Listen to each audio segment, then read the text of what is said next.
ইয়াত লাখপতিও কাম কৰি আছে আৰু যোনে দিন হাজিৰা কৰি খায় তেওঁলোকেও কাম কৰি আছে। আসসালামু আলাইকুম ৰহমতুল্লাহি ওবৰকাতুহু। মই আপুনি জানিবলৈ পাই সুখী হ'ব নিশ্চয়। এই ইস্তেমা আপোনাৰ ইয়াত সিদ্ধান্ত হ'ব বুলি সিদ্ধান্ত হোৱাৰ কিছু মাহ পূৰ্বেই আমাৰ ইয়াত সমাজ সংস্কাৰমূলক এটা সংগঠন গঠন কৰা হৈছিল। তাৰ পিছতেই মহান আল্লাহ আমাৰ মাজত সেই কামটো আমাকেই কৰিব দিছিলে, কাৰণ এনেকুৱা ধৰণৰ এটা ইস্তেমা ইয়াত যিহেতু আল্লাহৰ তৰফৰ পৰা ইয়াত ফয়চলা হ'ব, ইয়াত হ'ব বুলি, সেইকাৰণে মই পোনপ্ৰথমেই মহান আল্লাহক লাখ লাখ কোটি পেশ কৰিছোঁ। কাৰণ ইয়াত এই ইস্তেমাৰ দ্বাৰা এই ইস্তেমাৰ মূল লক্ষ্য আৰু উদ্দেশ্য হ'ল সমাজত, মুছলমান সমাজত যিবিলাক ব্যাধি আমাৰ মাজত আছে সেইবিলাক আঁতৰ হ'ব। সেইবিলাক আলোচনা এনেধৰণেই আলোচনা হ'ব। ইয়াত ধৰ্মীয় ক্ষেত্ৰত আগবাঢ়ি যাবলৈ মানুহ ইয়াত হাজাৰ হাজাৰ মানুহ আহি জমাতলৈ ওলাই যাব। আমাৰ সমাজখন কেনেকৈ সংস্কাৰ কৰি তুলিব পাৰি তাৰ বিষয়ে আলোচনা হ'ব। ইয়াত কোনো হিন্দু আৰু মুছলমানৰ কথা নাই, সকলো ধৰ্মৰ মানুহে আহি শুনিব পাৰিব। গঠনমূলক আলোচনা হ'ব। ইয়াৰ দ্বাৰা মুছলমান সমাজৰ কুসংস্কাৰ আঁতৰি যাব। দুৱা শান্তিৰ কাৰণে দুৱা হ'ব। সমাজৰ যিবিলাক কুসংস্কাৰ এইবিলাক আঁতৰি যাব এই ইস্তেমাৰ দ্বাৰা। সেইকাৰণে আমি গৌৰৱ অনুভৱ কৰিছোঁ ইয়াত ইস্তেমা হ'ব, আৰু আমি ইয়াৰে বাসিন্দা হিচাপে মই গৌৰৱ অনুভৱ কৰিছোঁ। আৰু এটা কথা ক'ব লাগিব, এই ইস্তেমাত যে মানুহে কাম কৰি আছে ইয়াত কোনো ধনী দুখীয়াৰ কথা নাই। ইয়াত কোনো কাকো কাম কৰিবলৈ নকয়। এটা কথা আপুনি গম পাব, ইয়াত আহি পেলাই চাব পাৰিব আপোনাৰ ইয়াত দুখীয়াও মানুহেও কাম কৰি আছে নিজ ইচ্ছাই, আৰু কোনেও কাকো অৰ্ডাৰ নকৰে। ধনী মানুহেও কাম কৰি আছে। ইয়াত সকলো মানুহ সমান মৰ্যাদা পাই আছে। ইয়াত কোনো ধৰণৰ ভেদভাৱ নাই, আৰু কোনো এই দুখীয়া ই গৰীব তেনেকুৱা কোনো প্ৰশ্ন নাই।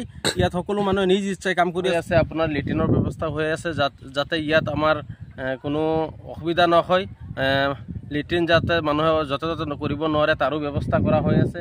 ইয়াত ইস্তেমাৰ লগত জড়িত মানে যি সামগ্ৰীৰ প্ৰয়োজন হয় সকলো বস্তু যে ক'ৰ পৰা আহি আছে আমি ক'বই নোৱাৰোঁ। গোটেই অসমৰ পৰা বস্তু আহি আছে, দূৰ দূৰণিৰ পৰা মানুহ আহি আছে। ইয়াত কাৰো লগত কাৰো চিনাকি নাই। তাৰ উপৰিও মানুহে ইমান মিলা প্ৰীতিৰে কাম কৰি আছে। বহুত মানুহ আমাৰ ইয়াত আহি কাম কৰি আছে, শ্ৰমদান কৰি আছে। তো ইয়াত যদি আমাৰ এই সাংবাদ মাধ্যমৰ জৰিয়তে জনসাধাৰণে সেই বাতৰিটো চোৱাৰ পিছতে যদি আহিব বিচাৰে কাৰ লগত যোগাযোগ কৰিব? আমাৰ এই ইস্তেমাস্থলীত অহাৰ পিছত কাৰ লগত লগ ধৰিব লাগিব শ্ৰমদান কৰিবৰ কাৰণে?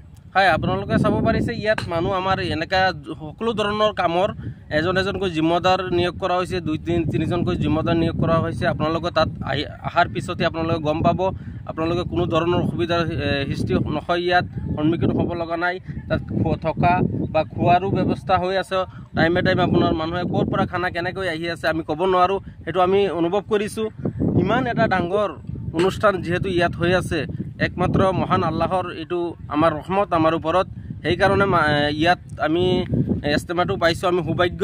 আল্লাহৰ ওপৰত আমি লাখ লাখ শুক্ৰিয়া আমি পেশ কৰিছোঁ। কাৰণ ইয়াত এনেধৰণৰ ইমান এটা ডাঙৰ প্ৰগ্ৰামৰ মাজতো আমি কোনো ধৰণৰ অসুবিধা পোৱা নাই। হাজাৰ হাজাৰ লাখ লাখ বাঁহৰ প্ৰয়োজন হৈছে, বাঁহ আহি আছে। আজি এই বতৰত হ'লেও গাড়ী চাৰিওফালে বাঁহৰ গাড়ী আহি আছে, মানুহ কাম কৰি আছে। ইয়াত আপোনালোকে চাব পাৰিছে সকলো ধৰণৰ মানুহ সকলো ক্ষেত্ৰতে নিয়োগ কৰা হৈছে। যিহেতু ইয়াত জিম্মেদাৰ আছে, জিম্মেদাৰে ইয়াৰ মাজতে আপোনাৰ বাকীসমূহ সকলো ধৰণৰ কাম কাজৰ যিখিনি ভাগ কাম কাজ আছে সেই কাম কাজসমূহ বগাই দিছে। 2-3জনকৈ মানুহ ৰাখিছে, মেইন মানুহে কাম দেখাই আছে। সুন্দৰভাৱে কামখিনি সুচাৰুৰূপে চলি আছে। তাত কোনো ধৰণৰ অসুবিধা হোৱা নাই। আসসালামু আলাইকুম।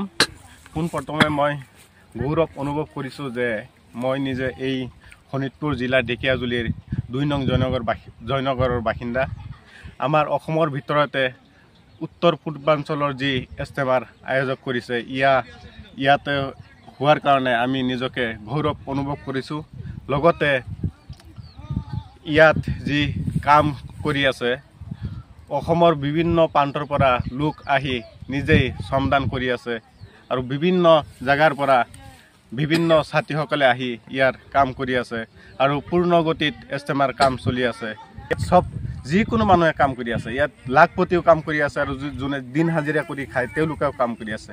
তেওঁলোকৰ উদ্দেশ্য এটাই যে আমি বিভিন্ন জাতি ধৰ্ম নিৰ্বিশেষে আমি যাতে আমাৰ সমাজখন কেনেকৈ আগুৱাই লৈ যাব পাৰোঁ তাৰে কামনা কৰোঁ।